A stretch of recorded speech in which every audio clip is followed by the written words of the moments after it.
Welcome to another reading. Guess where from? The Science of Mind magazine, the Daily Guys, of course. I'm not really sure what to make of this reading, to be honest with you. So I'm just going to read it and then come back. I've read it, obviously read it already, and I'm not really sure.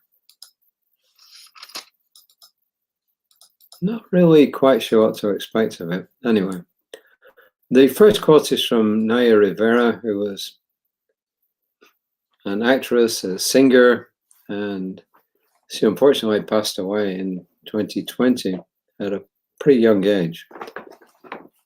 And she said, butterflies can't see their wings.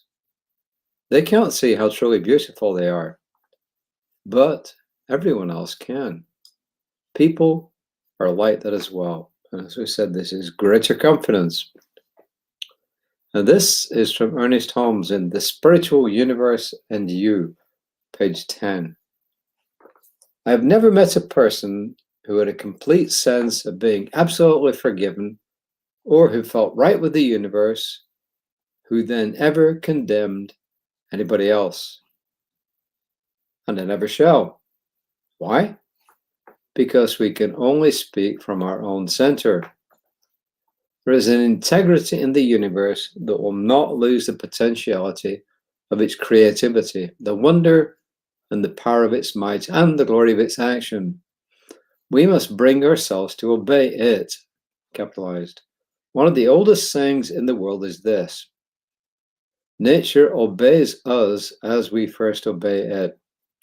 Could I admit, I have never ever heard that saying before. Nature obeys us as we first obey it. A little bit more about this in a minute.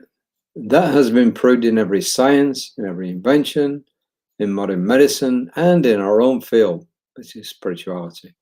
But the world at large has yet to prove it spiritually. The universe is foolproof, but we shall have a sense of fear until our confidence in the divine and in life and in people is greater than our confusion. And that, as I said, was from The Spiritual Universe and You on page 10. This is Reverend Jesse's observation. For our confidence to be greater than our confusion requires that we pack more emotional energy around our wins than our losses. Often we've been taught to dwell on our foolish choices and failed strategies, as if this were instructive, but we tend to recreate patterns of our hurt feelings repeatedly until corrected. We try to avoid exposure and embarrassment, when all along we are life's gift to itself and absolutely teachable. What's more, we're apt to project this whole arrangement onto other people, eyeing them suspiciously while longing for their friendship. But when we get right with ourselves, we see we're in the company of no less than utter godlings. So what do I make of this? Well, I think it all comes back to one thing. It's that solid foundation. And here we're talking about a solid mental and spiritual foundation. So if you are perfectly at home with yourself and you accept yourself as you are, and you accept that you've done stuff in the past which didn't work, and you've forgiven yourself, I bet you've learned from those mistakes, and you've completely forgiven yourself, then if that is really true, you won't condemn anybody else, because you won't have anywhere to condemn from. You know, it's been said often in different ways that love is the basis for everything. And I've said it, lots of spiritual teachers have said it, lots of other people have said it, but it's really true. And that if we are one with that love within ourselves and within the whole of creation, then we have no need to criticize anyone. The only reason we criticize people is because we're insecure within ourselves.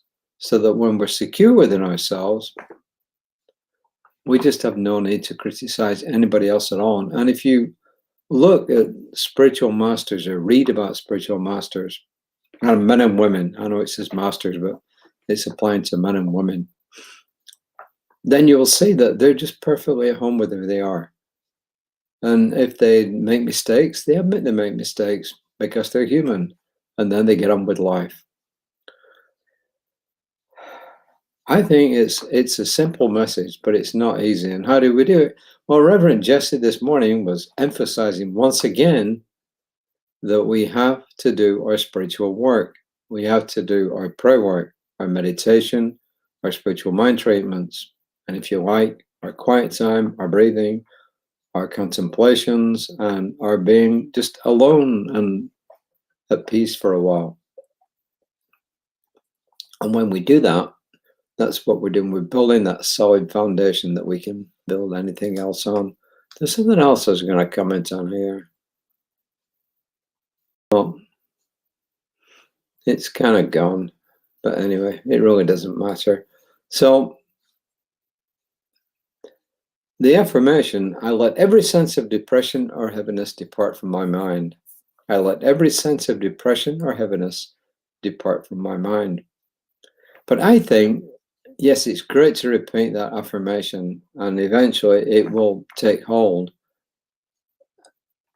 But I think the first part in all of this is being able to love ourselves, to forgive ourselves. And then when we can do that, it becomes so much easier to forgive other people and their mistakes, their failings, and how they haven't performed perfectly, because none of us performs perfectly. We're here to learn. So that's it. That's really all I got to say. Except, well, remember, Reverend Bliss will be on tomorrow morning, 9:30. The service for today got off a little bit late because I won't mention who it was, but our service provider that provides our internet was down and out. They're back up now this afternoon, but they were out for quite a while. So we had to rely on getting internet through a hotspot. The first hotspot didn't work properly. The second hotspot that we signed into worked very well, and we were able to do the service. It will be uploaded onto YouTube shortly, and it's available on Facebook Live now. So if you didn't see the service, please tune into it. It's got a good message, one of which was do your spiritual work. So until next time, have a good rest of the weekend for what remains of it, and then I'll see you tomorrow. Namaste.